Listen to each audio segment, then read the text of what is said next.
You ever get the feeling that there's a secret version of history hiding in plain sight? Yeah, welcome to the Gospel of Thomas, where Jesus doesn't sound like Sunday school Jesus. There's no parables, no virgin birth, no miracles, no crucifixion, no resurrection. Just 114 sayings. No context, no explanations, no divine checklist. And yet, these sayings may be the most mind-blowing things Jesus ever said. If you've ever thought, maybe Jesus wasn't about strict rules, guilt trips, and eternal damnation, then congratulations, Thomas might just be the gospel for you. So buckle up. By the end of this, you'll either be deeply enlightened or deeply confused. Either way, you won't see Jesus the same way again. What is the Gospel of Thomas? First things first, where did this even come from? The Gospel of Thomas was lost for over 1,500 years. Nobody had a copy, nobody even knew what was in it. Then boom, 1945, Nag Hammadi, Egypt. Some local peasants were digging for fertilizer, because as we all know, history-changing discoveries are made by accident. They unearthed a jar full of ancient texts. Inside, a 2,000-year-old manuscript with a title that simply read, The Gospel According to Thomas. And when scholars translated it, they lost their minds. This wasn't like the Gospels of Matthew, Mark, Luke, or John. No stories, no parables, just raw, unfiltered words attributed to Jesus. And here's where things get spicy. Scholars believe that some of these sayings might be older than the 4 Gospels in the Bible. That's right. This might be the earliest surviving record of Jesus' words. And guess what? They sound nothing like church Jesus. Jesus in Thomas doesn't care about rules. He doesn't demand worship.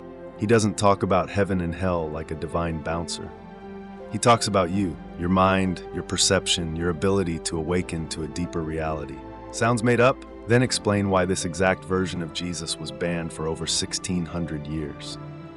This is the Gospel of Thomas, a collection of 114 secret teachings that the early church took one look at and went, yeah, that's going straight in the never speak of this again pile.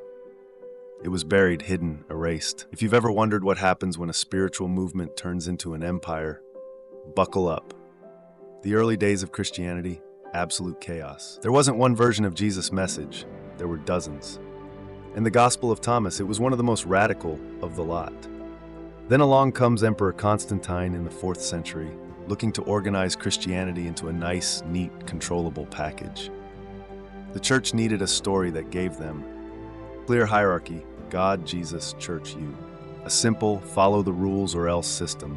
Heaven for the good, hell for the naughty. And then there's the Gospel of Thomas sitting in the corner like, you don't need a church, you don't need priests, you don't need anything because you're already divine.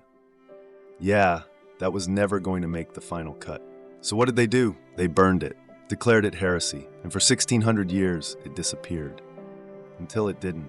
All right, here's where things get wild, because the Gospel of Thomas doesn't tell you to believe in Jesus. It tells you to become like him. Here are 7 of his most reality-bending teachings, reality-shattering sayings from the Gospel of Thomas. 1. The kingdom of God is inside you and outside you. Churches usually teach that God is up there in the sky, beyond the clouds. Not in Thomas. Jesus says the kingdom of God isn't some distant post-death paradise. It's here, right now, inside you, outside you. And the only reason you don't see it? You're too distracted. When you come to know yourselves, you will be known, and you will realize that you are children of the living Father. Translation? The real you is already divine. You just haven't realized it yet. No church required, no mediator, no be a good boy and maybe you'll get into heaven.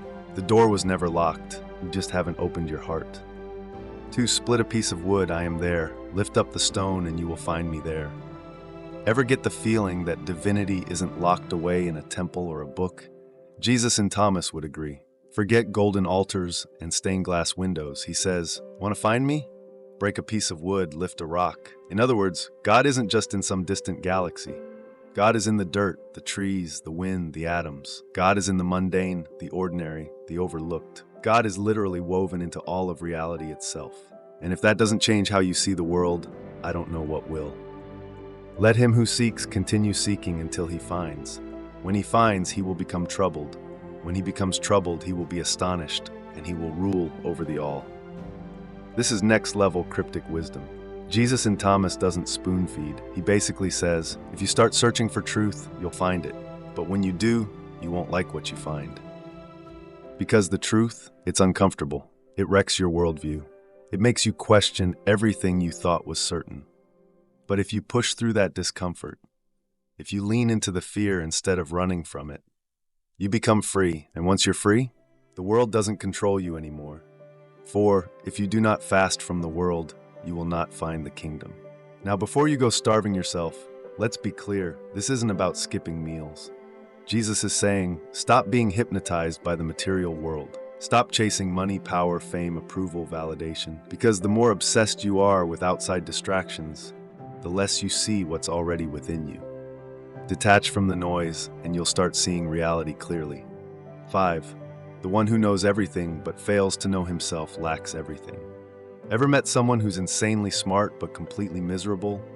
They know history, science, philosophy, business, but they don't know themselves. Jesus in Thomas isn't impressed by IQ points. He says you can master every subject in the world, but if you don't understand your own mind, your own soul, your own deepest fears and desires, you know nothing. 6. If you bring forth what is within you, what you bring forth will save you. This one hits deep. Your inner truth, your authentic self, the deepest part of youth, that's the key to salvation. But here's the twist. If you do not bring forth what is within you, what you do not bring forth will destroy you. Ignore your potential, suppress your gifts, live in fear. It will eat you alive. But embrace your true self, chase your purpose, let your light shine. That's salvation. Be passersby. That's the entire saying. Just 2 words, but it might be the most powerful 2 words ever spoken. Life is temporary. You don't own anything. You don't control anything. So don't cling, don't grasp, don't obsess. Just be here now, passing through. That's true peace. So what do we do with this? The Gospel of Thomas is not about belief. It's about awakening. It doesn't say worship me. It says wake up. It doesn't say follow me. It says find yourself. It doesn't say salvation is later. It says the kingdom is now. And that, my fellow truth seekers, changes everything. If this flipped your perception of Jesus, hit like, subscribe, and comment below. Because trust me, this is just the beginning. Video with all 114 sayings from Thomas coming soon. See you then.